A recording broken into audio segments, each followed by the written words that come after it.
Howdy, Immortalium here, and today I'm going to be discussing how to get into the Gundam franchise, which is a question that I've seen quite a lot. It seems that the Gundam franchise is quite confusing to a lot of people, and so I thought I'd make a video just kind of discussing how to get into it, clarify some points. So let's start off with a very simple question. What is Gundam?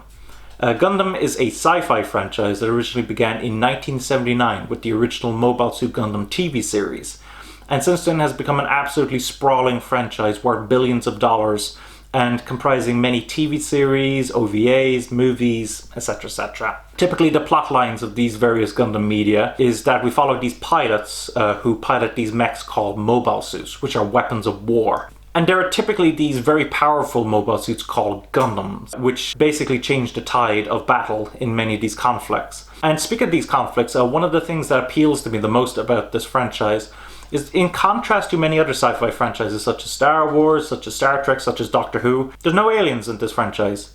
Well, with one exception, there is one film that has some aliens in it. But beyond that, 99% of this franchise, there's no aliens. All of the conflicts and drama and relationships is between humans, and because of that it lends this franchise quite a grounded feel. I quite like this aspect of this franchise. I think it's very unique. The thing that confuses most people is the various timelines of Gundam. Now, I have actually written some blog posts about these timelines, and if you go into the description you will see links to my website immortaliumblog.com to these particular posts, and you can take a look at them there in order to understand these timelines better. But just to give you guys a quick run through, so let's start off with the original timeline because I'll need that to describe these other timelines. The original Mobile Suit Gundam series is set in a timeline called Universal Century, and by far and away Universal Century is the most developed of any of the Gundam timelines. It is quite likely that if you've seen a parody, if you've seen a reference to Gundam, etc, it is in all likelihood going to be from Universal Century. And it makes sense because it's the original timeline. Usually when I recommend how to get into a particular timeline, I'm going to be recommending the first series within that timeline, which makes perfect sense. However,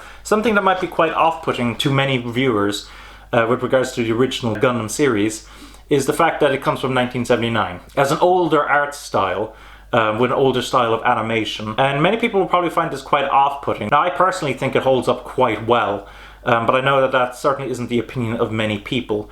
Now, regardless, it's an excellent way to begin your Gundam journey. It consists of 42 episodes. Technically, there's 43 episodes, but the original creator, Yoshiyuki Tomino, dislikes one of the episodes so much that he's banned having it released in any releases.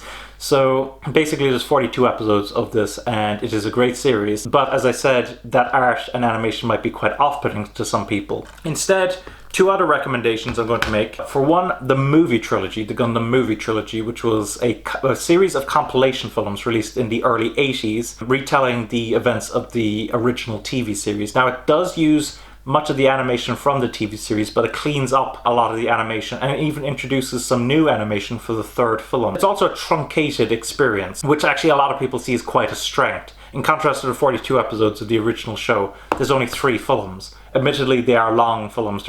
I believe they're all over 2 hours each, but this is an excellent way to begin your Gundam journey as well. A lot of people will also recommend Mobile Suit Gundam Origin, and to explain what Mobile Suit Gundam Origin is, I actually need to reach back here and pull this out, which is a manga series. So the original character designer for the original Mobile Suit Gundam series created this manga series retelling the events of the original Mobile Suit Gundam TV series. Again, I would strongly recommend this. Now, I think this is actually a fantastic way to get into the franchise. It's not cheap though. These are hardcovers, and there's 12 of them, so you will end up spending a lot of money on these. But these are absolutely fantastic. But he also introduced a new plotline called the Origin. Basically, it covers the events that take place leading up to the original TV series, and it is absolutely stellar. It is an absolutely amazing storyline. And of course, the anime series is no exception to that. The one thing that is probably a bit off-putting to many people with regards to the anime adaptation is the fact that it kind of assumes that you're already familiar with many of these characters from their original incarnations. And so there isn't that many introductions of many characters. It kind of just assumes that you already know them. But for what it is an absolutely amazing series. One of the strongest recommendations I can make with regards to Gundam. And I do think it's a decent way to start your Gundam journey as well. The animation is quite modern, even if the art style is not quite. So a lot of people find that quite appealing. I absolutely think these are absolutely amazing, and I do strongly recommend them. Now, as the Gundam franchise continued into the early 90s, there had been 4 TV series, there had been many OVAs and movies. The franchise became quite difficult for many Japanese to get into. And so came along the idea of timelines. The thing about these timelines is that they're actually all separate, with 2 exceptions, but they're actually all separate to each other, and so you can actually get started with any of these timelines, essentially. Now, I will explain which timelines are the exceptions, but regarding the TV series that I have, common recommendations that you will see for beginning your Gundam franchises are Gundam Wing, Gundam Seed, and Gundam Double O, which all take place in separate timelines. Gundam Wing is super popular. It was the first major Gundam hit in the United States, and when you talk to a lot of people who started watching anime around the early 2000s, many of them will talk about how great Gundam Wing is. Now, personally, I've never been a particularly big fan of Gundam Wing. I've always found the characters not quite as likable as many of the other casts. I personally wouldn't recommend Gundam Wing, but hey, it's a way to start the franchise. Another series that you will commonly see recommended is Gundam Seed. Gundam Seed is basically retelling the original Gundam series with new cast and new concepts such as the coordinators, which are these kind of genetically modified space colonists who are fighting against the Earth. And again, this is actually the Gundam series that I began with. This was the first piece of Gundam media that I ever experienced, and I've really enjoyed it. It was an absolutely massive success in Japan. Some people aren't quite as endeared to it as I am, though. A lot of people talk about the fact that it doesn't really do that much that's original in the Gundam series. I think it is a great way to start the Gundam franchise.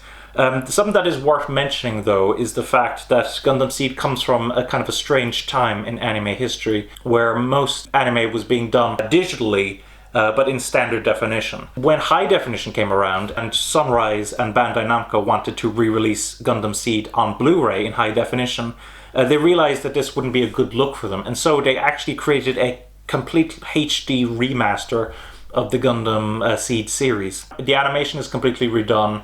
It looks sharper, it looks cleaner, and they make some slight modifications to the story as well. I believe the HD remaster will be available soon in America, but hasn't been released over here in the UK and Ireland yet. The version that I have comes from a company that isn't around anymore called Bees Entertainment, and so it might be difficult for you to actually get your hand on Gundam Seed, but when Gundam Seed is re-released over here in the West, I do believe it'll be a great way for many people to have their first Gundam experience. They've also got a show called Gundam Double O, and Gundam Double O was the first Gundam series to be animated in high definition. So for that reason, a lot of people will find it quite appealing. It also features character designs done by, I can't remember her name exactly, but she's the mangaka who did the character designs for a series called Loveless. So again, it's quite modern character designs, and so people find that quite appealing. It is a great series to get started in, I think. Again, it's its own thing. There isn't any other timeline to be worried about. It only consists of this TV show, which is 50 episodes long, and a movie that kind of finishes off the series. So it is a pretty easy way to actually get into Gundam. And it's one that I quite enjoy, and I think a lot of people will enjoy actually starting out in this particular series. There are many other Gundam timelines as well. If I was to go through each and every one of them, this video would be way too long, and I don't need to. I've already made the blog post that you can see in the description below. But there are 2 timelines that I do want to touch on, just simply because they do actually feed into some other timelines. So there is a Gundam series called Turn A Gundam. That takes place in a timeline called Correct Century, and it actually combines with several other timelines near the end of that show. So there will be some references to other Gundam series within that particular show. And so it might not be a good idea to actually get started in that particular Gundam series. You might want to watch a couple of other series first before starting that particular entry. And then the other one to touch on, which of course is a little bit of a controversial entry, Gundam Recongista, which is quite a modern series. I believe this was done in around was it 2013 or so? Created by the original director of the original Gundam series, but it received quite a backlash in Japan. A lot of people thought the story was written very poorly, a lot of people found it very confusing, etc, etc. Now, I don't think it's quite as bad as many people make it out to be, but I still don't think it's a particularly great series. And it takes place in a timeline called Recongista Century. And the thing to note about Recongista Century is that it actually takes place after Universal Century. However, it's so far in the future that it hardly matters at all. You'll see some occasional old Gundams from Universal Century in some museums, and there's some references to the fact that, oh, Universal Century was a time of great war and conflict. But beyond that, it hardly matters at all. So theoretically, you could get started on Recongista, but it's not a show that I would personally recommend you to start your Gundam experience with. So that's my discussion on how to get into the Gundam franchise.